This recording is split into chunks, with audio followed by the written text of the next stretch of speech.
On today's breakdown, what the science really says about the weather. The Cuomo brothers face more bad news, and Canada cracks down on phrases like grandfathered in. All of that is coming up on the breakdown. I've often noted that whenever I make jokes about global warming conferences being canceled due to unexpected blizzards, and it happens surprisingly often, environmental activists scream that we're mistaking weather for climate. Yet every time there's a negative weather event, they point to it as proof of climate change. The latest example is last week's deadly Midwest tornadoes. President Biden and his FEMA director were just the highest ranked of many leftists who tried to exploit that tragedy to score points for their climate change agenda. But don't they also always lecture us to follow the science? And I mean real science, not that guy in D.C. who thinks that science is whatever drops out of his pie hole on any given day. I've written on MikeHuckabee.com about actual climate scientists who say there is no clear link between climate change and an increase in numbers or strength of tornadoes. But let's give a hat tip today to RedState.com for pulling together all of the charts, graphs, and the numbers to show that even more forcefully, there's just no clear link.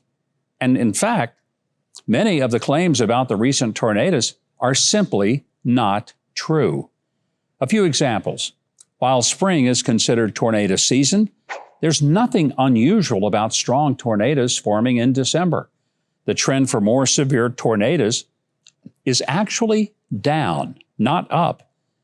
The jump in recorded numbers of tornadoes starting in 1988 was likely due not to there being more tornadoes, but to the introduction of Doppler radar, which detects more of them. And the recent tornadoes were not significantly more powerful than usual. The one that decimated Mayfield, Kentucky, is now being classified as an EF4.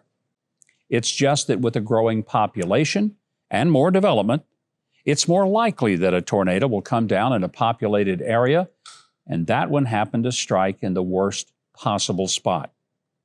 None of this is even an argument that the climate isn't changing. But the people who insist that it's the number one issue in the world, and they're the only ones who can deal with it, might be a little more convincing if they would stop talking as if they themselves didn't know the difference between climate and weather. At least when I do it, I'm just joking. I'm not making economy-killing international policies from it.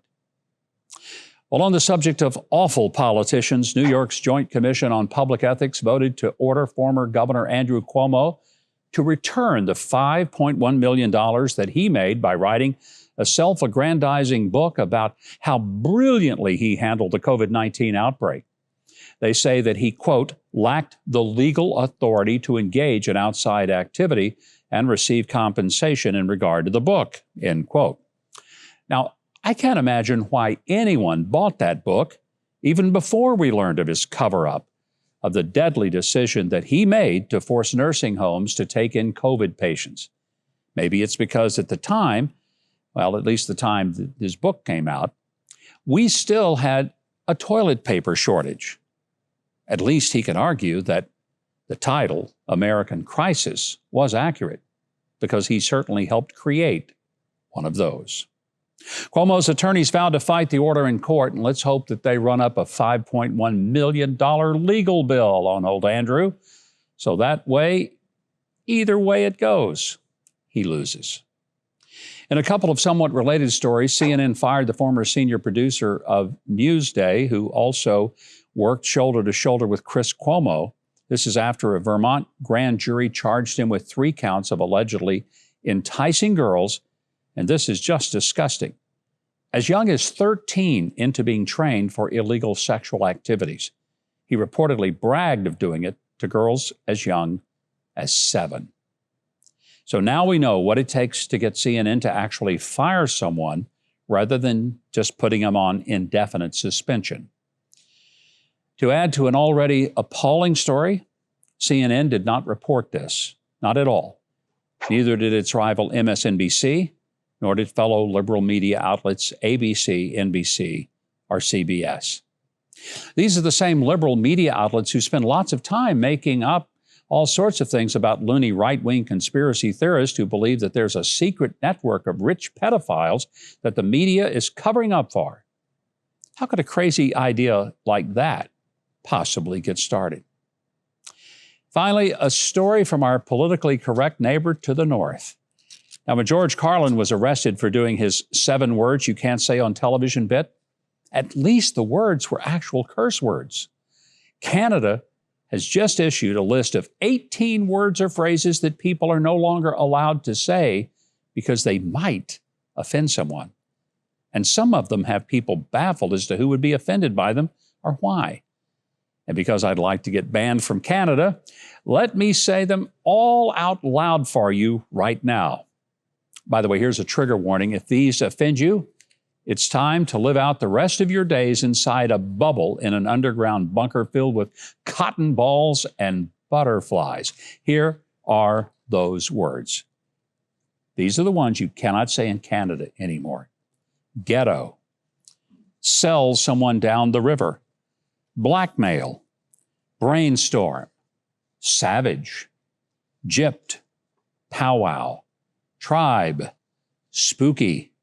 Black sheep, blind spot, blindsided, first world problem, spirit animal, tone deaf, lame, grandfathered in, and crippled.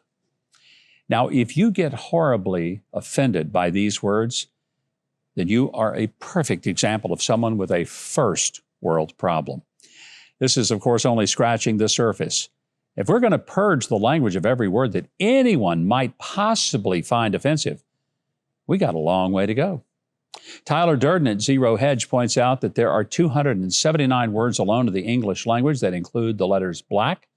So by the time that we're finished censoring all the words, everyone will just be grunting and pointing. All conversations will sound like Tim Allen monologues. Well, if you want to continue hearing grossly offensive videos, all you got to do is subscribe to this channel. Click on the notification bell. And if you enjoyed the video, please click the like button and be sure and leave a comment. Tune in tomorrow at 1 p.m. Central. We're going to have our Live with Mike live stream. I'll be discussing the news.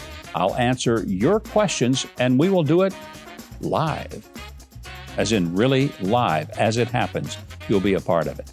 And if you want more of my news analysis and commentary, it's real simple. Just sign up for my newsletter at MikeHuckabee.com. It really is free. It's advertiser supported, so you don't pay a thing for it. You just sign up for it. That's going to do it for this edition of The Breakdown. I'm Mike Huckabee.